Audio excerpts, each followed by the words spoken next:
안녕하십니까 선생님들. 사회정서학습과 인성교육 5주차 1교시 강의 시작하도록 하겠습니다.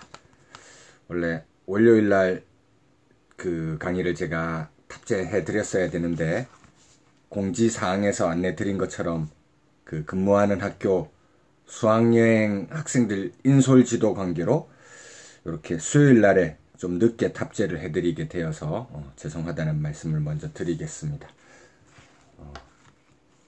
원래 항상 가던 건데 이제 코로나 시기 때 안 가다가 한 3년 정도 안 가다가 다시 가니까 뭔가 다시 좀 낯설기도 하면서 굉장히 힘이 들더라고요. 아마 선생님들 근무하시는 학교도 올해는 다 가지 않을까 생각드는데 무탈하게 무사히 잘 다녀오시길 기원하겠습니다. 저희가 이제 2주, 3주에서 바른마음이라고 하는 하이트의 책 앞부분에 이제 아이디어, 하이트가 가지고 있는 주요한 아이디어 확인 수준으로 봤었고요. 그 다음에 이제 확장적인 논의를 위해서 그것에 대한 비판적 시각이 될 수 있는 저의 논문, 과학기술 시대의 도덕교육의 위기와 극복 방안 연구라고 하는 걸 지난주부터 해가지고 보고 있었죠. 거기 보면 기존의 도덕교육에 대한 비판적 시각 제외하고 과학기술 발달로 인해서 새롭게 제기되는 비판적인 시각들 내지는 도덕교육의 위기들로서 사회적 직관주의 그리고 트랜스 휴머니즘 이 두 가지를 지적하는 내용까지 했던 것 같습니다. 오늘 남은 부분을 생각해 보자면 한 2차시 정도 하면은 다 논의를 해볼 수 있을 것 같습니다. 그래서 이제 3차 시에는 저희가 사회적 직관주의에 대해서는 어느 정도 이제 이야기를 충분히 했는데 트랜스 휴머니즘은 너무 간략하게 좀 살펴본 감이 있어서 이거 관련한 영상물 시청하는 걸로 그렇게 한번 운영을 해보겠습니다. 235페이지까지 봤던 것 같고요. 236페이지 이제 위기를 이야기했으면 극복 방안을 이야기하는 게 논의의 순서가 되겠죠. 그래서 4장 도덕교육의 생존 및 발전 방안이다 이렇게 되어 있습니다. 크게 이제 2가지 정도를 이야기하고 나서 그 2가지를 결합시키려는 시도를 하는 거다 생각하시면 좋을 것 같습니다.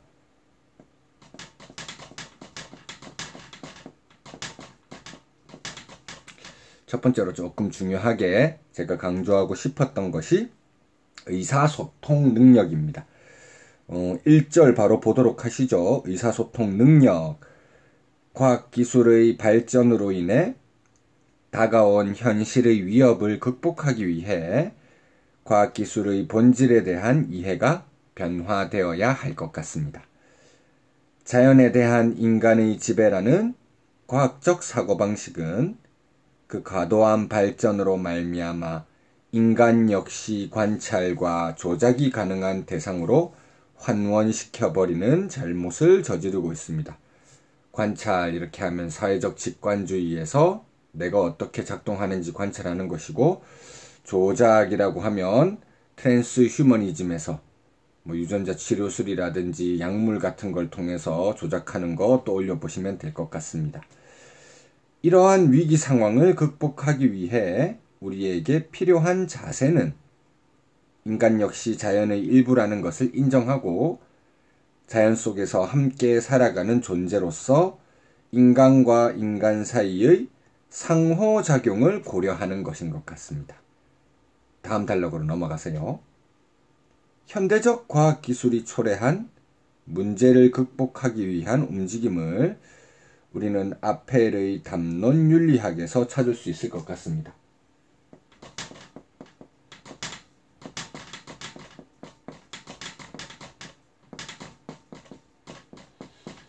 칼 오토 아펠이라고 하는 인물을 소개해 드리고 있는데요. 담론윤리라고 하면 하버마스가 더 잘 알려져 있잖아요.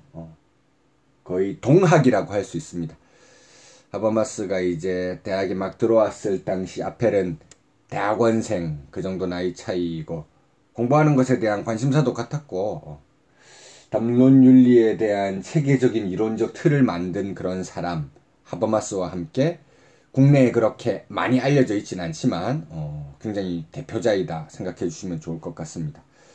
자, 담론윤리는 어떤 내용을 가지고 있는지 한번 살펴보도록 하겠습니다. 왜 이게 도덕교육의 발전 방안, 생존 방안과 연결될 수 있을까? 그것도 생각하시면서 읽어보시면 좋을 것 같습니다. 담론윤리에 있어서 행위자는 성찰과 이성적 능력에 의해 상호 의사소통하면서 행위하는 것으로 간주됩니다. 이제 특히 서양의 철학이라든지 윤리학에서 도덕적 행위 주체로서 개인, 이성적인 능력 가지고 있는 걸 굉장히 중요시 하잖아요.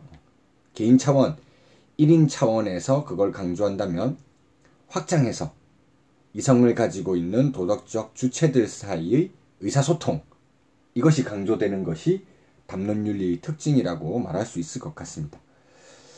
이러한 의사소통을 통해 사람들은 합의를 거쳐 문제 상황을 규정하게 되고 관계되는 모든 사람의 해석의 일치를 지향해 나가는 조화로운 행동을 이끌어낼 수 있게 됩니다.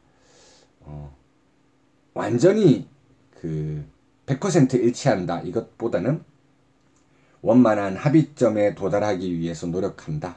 이 정도로 생각하시면 좋겠죠. 뭐 이론적으로 가장 좋은 건 만장일치겠지만 현실적으로 그것이 달성되기는 어려운 것이니까요. 237쪽으로 넘어가서요.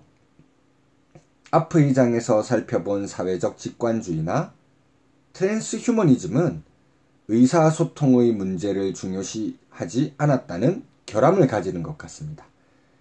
윤리적 상황에 처해 있는 당사자의 직관에 대해서만 강조하는 사회적 직관주의의 문제가 그렇고요. 치료나 조작을 통해 우수한 능력을 가지게 될 대상의 의사와는 관계없이 그러한 진보가 도덕적으로 우선해야 한다고 자신만의 입장에서 주장하는 트랜스휴머니즘의 문제 역시 마찬가지라고 할 수 있겠습니다. 이것은 아펠이 지적한 칸트 윤리학에서의 유아론이 저지르는 잘못과 동일한 것이라고 생각할 수 있습니다. 각주 30번으로 한번 내려가 보시죠. 유아론 설명이 되어 있는데요. 아마 아시는 개념일 수 있겠지만 사유하고 행위하는 것으로서의 하나의 순수 이성 혹은 이성 주체가 이론 철학이나 실천 철학의 영역에서 주도적으로 사용되고 있으며 또한 결정적인 역할을 하고 있다는 주장을 말합니다. 오직 한 명의 개인, 이것만 강조하다 보면 다른 사람들과의 소통, 이것에 대한 주의라든지 그런 것이 덜 기울여질 염려가 있다는 것이죠. 다음 단락으로 넘어가겠습니다. 조금 어려운 개념인데요. 아펠은 선험성과 경험성의 결합으로 이루어지는 선험 화용론을 통해서 담론 윤리학의 최종 근거를 마련하려고 합니다. 담론 윤리학이 정당화될 수 있는 근거가 무엇인가 이야기할 때 이 두 가지를 결합하려고 하는데요. 선험성과 관련되는 게 이상적 의사소통 공동체, 경험성과 관련되는 게 현실적 의사소통 공동체라고 생각하시면 되겠습니다. 아펠에 따르면 담론에 참여하는 사람은 누구나 이 두 가지 의사소통 공동체를 전제하고 있다는 것이죠. 인간은 현실적, 역사적으로 제약되어 있는 의사소통 공동체의 구성원인 동시에 이상적이고 모든 질서 요구에 대해 원칙적으로 개방되어 있는 의사소통 공동체의 구성원으로 논증한다는 것이 그 내용입니다. 아펠에 따르면 누군가가 담론 행위에 참여하려 하면서 이 전제들을 부정하면 수행적 모순에 빠지게 된다는 겁니다. 수행적 모순, 말은 어려운데 쉽게 예시를 들면 이런 겁니다. 선생님들이 이제 자치 시간 운영하시잖아요. 자치. 저희 중학교에서 시켜보면 애들이 엄청 원활하게 잘하고 그렇진 않거든요. 엉뚱한 결론을 많이 내놓습니다. 초등학교도 아마 비슷할 거라고 생각이 돼요. 그러면 그 활동은 가치가 없는 걸까요? 그렇진 않습니다. 자기들끼리 의견을 교환해 나가는 과정 속에서 분명히 학습자들은 얻는 게 무엇인가 있을 거라는 것이죠. 의사소통을 하면서 이상적인 경지로 나아갈 수 있을 거라고 하는 이상적인 목표를 설정해 두고 그 다음에 이제 자치 활동을 시키는 건데, 현실적으로 얘들이 그거 하는 것 자체가 어려우니까 아예 그걸 할 필요가 없다. 혹은 현실적으로 어렵기 때문에 그런 이상적 목표로 가는 것 자체가 불가능하다. 이렇게 말하는 거는 뭔가 모순적이라는 것이죠. 갈 수 없다고 말해버리면 거기로 가기 위한 노력 자체를 안 하게 될 테니까요. 가까워지기 위해서 노력한다는 거에 대한 가치가 충분하다는 겁니다. 그렇기 때문에 이상적인 목표의 설정 또한 우리한테는 필요한 것이고요. 자치의 예를 가지고 설명하면 특히 현장 학교 선생님들께서는 조금 더 쉽게 이해를 하시더라고요. 자, 그 다음 단락으로요. 앞에의 주장을 받아들인다면 우리는 현실의 윤리적 문제를 해결하기 위해 일정한 이상적인 전제 내지 규칙을 가지고 의사소통 행위를 지속적으로 이어나가야 합니다. 이것은 단순하게 직관의 문제로 대답하거나 일부 과학자의 독단으로 우수한 인간성을 개발해 나가려는 노력으로 접근되어서는 해결할 수 없는 문제입니다. 따라서 앞에서 살펴본 새로운 과학기술의 문제들에 대해서도 단순히 그것의 장점이나 예상되는 밝은 미래에 대해서만 단편적으로 언급하기보다는, 이런 게 이제 낙관주의, 유토피아니즘이라고 할 수 있겠죠. 사회를 구성하는 모든 사람들의 지속적이고 광범위한 대화의 노력이 이루어져야 할 것입니다. 지나친 낙관주의를 버리고 발생할 수 있는 문제점, 그것을 해결하기 위한 방안, 여러 관계되는 사람들끼리의 대화 과정이 반드시 필요하다는 겁니다. 그렇게 할 때만 과학기술의 이면에서 우리에게 닥쳐올 부작용을 예방할 수 있는 기회를 미리 가질 수 있기 때문입니다. 자, 그 다음 두 번째, 책임의 능력인데요. 우리가 아마도 지난주 요나스 책임윤리 이야기 했었죠. 그 내용을 조금 다른 방식으로 살펴보는 거라고 생각하시면 되겠습니다. 당연히 이제 이론적인 근거는 요나스의 책임윤리에서부터 가져오려고 했던 겁니다. 첫 번째는 의사소통 능력이 필요하고, 두 번째는 책임의 능력이 필요하다. 직접 인용문은 넘어가고 본문으로 가서요. 지금 238쪽 넘어왔습니다. 3장에서 살펴본 주제 가운데 특히 트랜스휴머니즘의 문제는 책임의 관점에서 보았을 때 많은 문제점을 가지고 있는 것 같습니다. 그리고 이때 책임은 특히 요나스의 책임 개념에서 구체화될 수 있을 것 같습니다. 요나스는 과학기술의 발전으로 인해 인간 행위의 본질이 변화하였기 때문에 기존의 윤리는 한계를 가진다고 주장하고 있고요. 그래서 새로운 책임 윤리를 말하는 거죠. 칸트로 대표되는 기존 윤리는 인간 중심적이고 현재 초점이 맞추어져 있는 것에 비해서 요나스가 말하는 새로운 책임의 윤리는 전 지구적 존재에 대한 책임과 미래 세대에 대한 책임까지 포함하고 있습니다. 아마 지난주에 언급했었던 것 같습니다. 전통사회에도 책임이라고 하는 개념은 있었잖아요. 새로운 책임이라고 할 때 책임 범위의 확장을 이야기하고 있는 것이고요. 시간적으로는 미래 세대, 공간적으로는 자연 전체, 이렇게 이해하시면 되는 겁니다.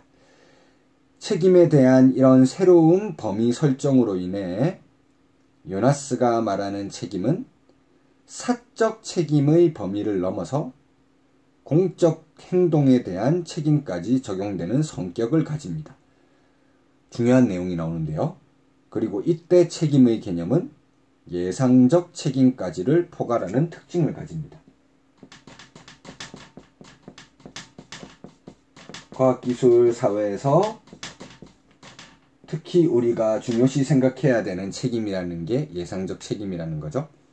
전통 사회의 책임 개념은 책임의 원인, 그 소재를 규명하기 위해서 과거로 행위를 소급해 간다면 과학기술 시대 새로운 책임 윤리에서 강조하는 책임 개념은 과학기술의 발전으로 앞으로 일어날 불행한 미래, 이것을 예방하기 위한 책임을 미리 수행해야 된다는 것이죠.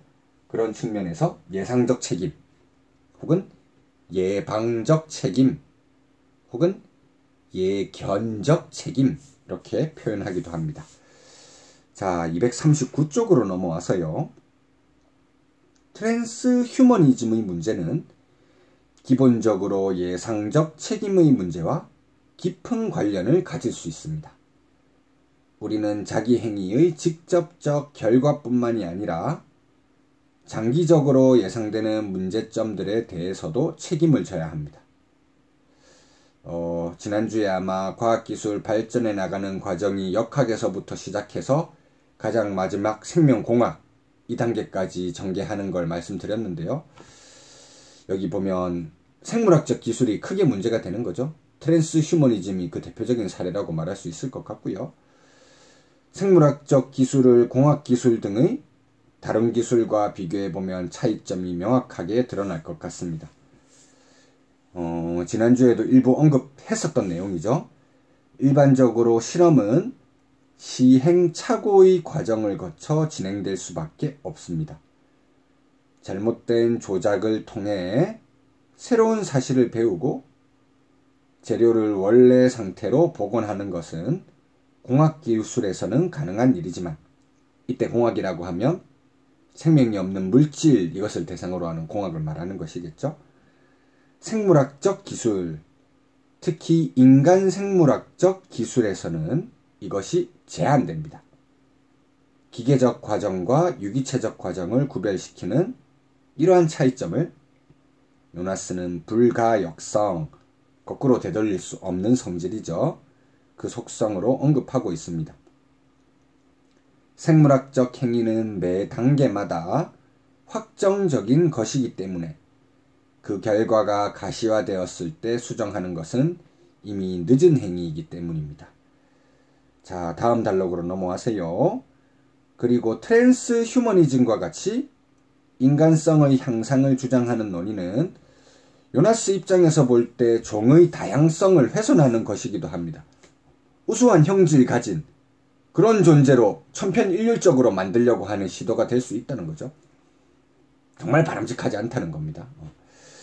사회 전체의 악을 줄여나가기 위해 도덕적 향상이 필요하다고 주장하는 초인본주의자들의 주장을 받아들이게 되면 도덕성을 제외한 인간의 다른 여러 능력들 역시 기술적 방법으로 향상시켜야 한다는 새로운 요구들을 받아들일 가능성이 열리게 됩니다. 미끄러운 경사길 문제와 같은 거죠. 한 걸음이라도 내딛게 되면 경사길 마지막까지 쭉 미끄러질 염려가 있어서 자간 하나도 쉽게 엄두내기 어려운 그런 상태라고 생각하시면 되겠습니다. 자, 그리고 이때의 기술적 방법은 단순한 약물 치료나 신경 조작술의 차원을 넘어서서 유전자 조작이라는 적극적 우생학으로 나아갈 위험성을 내포하고 있습니다. 소극적 우생학이라고 하면 결함의 제거라든지 치료 이런 거 위해서 최소한의 방법과 그런 목적을 가지고 하는 것인데, 이것 또한 시간이 지나면 적극적으로 변질될 수 있는 가능성이 엄연히 있다는 것이죠. 이런 적극적 우생학이 초래할 예상적 문제점을 아직 우리는 알지 못하고요. 문제점이 생겼을 때 거꾸로 돌리기도 어려울 것이고요. 보다 문제가 되는 건 요나스 입장에서 볼 때 이것은 인간의 가장 중요한 본질적 가치인 자유를 침해하는 태도이기 때문입니다. 자유. 우수한 존재로 가공된 자. 이런 자가 과연 진정한 의미에서 자유로운 존재라고 할 수 있을 것인가? 어떻게 보면 철학적 질문이라고 할 수 있겠죠. 생식작용을 통해 만들어진 유전자형은 처음부터 모든 것이 미지 상태에 놓여있는 새로운 그 자체인데 자연에서 탄생한 생명체는 이렇다는 것이죠. 이런 다방면의 무지야말로 자유의 전제 조건이 됩니다. 어린애들 보면 굉장히 호기심이 왕성하잖아요. 모르기 때문에 알고 싶어하는 이것이 자유의 본질적인 특성이라는 거예요.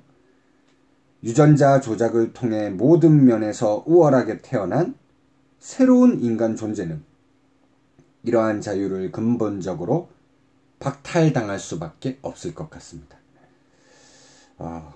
인간은 자유로운 존재이다. 우리 모두가 믿고 있는 인간의 중요한 가치 중에 하나라고 할 수 있는데 특히 트랜스 휴머니즘과 관련해서 이 자유라는 가치가 원천적으로 박탈당할 위험성이 우리 눈앞에 다가와 있다. 이 부분을 제가 지적하고 싶었던 것입니다. 다음 단락으로요. 또한 원래는 기술의 주인이었던 인간이 기술의 과도한 발전으로 말미암아 오히려 기술의 지배 아래에 놓이게 되었다는 요나스의 통찰을 통해 알 수 있는 것처럼 권력에 대한 권력이 중요한 문제가 됩니다. 이것도 지난주에 말씀드렸던 것 같습니다. 그 과학기술이 발달해 나가는 여러 단계들 중에서 아마도 4번째 단계였던 것 같은데요. 5번째 단계, 지금 우리가 이야기하고 있는 게 생명공학 이 부분에 조금 접근되어 있는 것이라면 4번째 단계는 통신기술 단계다. 그렇게 말씀드리면서 과학기술을 창조해낸 것은 인간이지만 이제 그 관계가 전도되어서 과학기술이 오히려 인간을 지배하려고 하는 상황이 도래하였다. 생각하는 존재로서의 인간을 비유적으로 호모사피엔스, 과학기술을 도구적 인간이라는 호모파베르라는 표현으로 또 비유적으로 나타냈었죠. 그래서 호모사피엔스에 대한 호모파베르의 승리, 인간이 창조한 과학기술이 오히려 인간을 지배하려고 들고 있다. 이게 권력에 대한 권력과 관련되는 중요한 이슈라고 할 수 있을 것 같습니다. 실제 과학기술 자체를 관통하고 있는 중요한 문제점이라고 할 수 있겠죠. 인간이 만들어낸 기술이 언제든 인간을 지배할 수 있다면 유전자 조작으로부터 태어난 새로운 존재가 인간을 지배하는 디스토피아의 모습 역시 쉽게 상상해 볼 수 있을 것 같습니다. 우리가 너무 흔히 봐온 공상과학 소설이라든지 영화, 항상 이런 암울한 모습을 드러내고 있잖아요. 자, 240쪽 지금 넘어왔습니다. 지금까지 언급한 예상적 책임과 관련된 내용들에 대한 요나스의 결론은 간단합니다. 보통 간단할 때는 좀 강력하게 말하게 되죠. 타인에 대한 모든 무책임한 행위는 부당합니다. 생물학적 기술의 점증하는 권력을 인간에게 사용하는 것은 극히 조심스럽게 이루어지지 않으면 안 됩니다. 불행의 예방만이 허용되고 새로운 종류의 행복을 위한 어떤 시도도 허용되지 말아야 합니다. 작년에 제가 요나스 관련한 논문을 하나 썼는데 이 부분을 가지고 불행한 결과 예방 우선의 원칙 이렇게 한번 표현도 해보았었습니다. 물론 요나스 주장과 같이 새로운 종류의 과학기술에 대한 어떤 시도도 금지해야 한다는 것은 과도한 요구라고 할 수 있겠죠. 좀 현실성은 떨어질 수 있습니다. 하지만 이제 좀 선언적인 효과가 있는 것이죠. 다만 예상적 책임의 관점에서 바라볼 때 기술을 생물학적 영역, 특히 인간에게 사용하는 경우 극히 조심해야 한다는 그의 주장은 충분한 가치를 지니고 있다. 인간 생명의 영역에서는 어느 정도 설득력을 확보할 수 있다. 이렇게 생각하시면 되겠고요. 이제 다음 2교시에는 의사소통과 책임을 제가 한번 결합해 보려는 시도를 했거든요. 잠시 쉬셨다가 이어서 진행해 보도록 하겠습니다.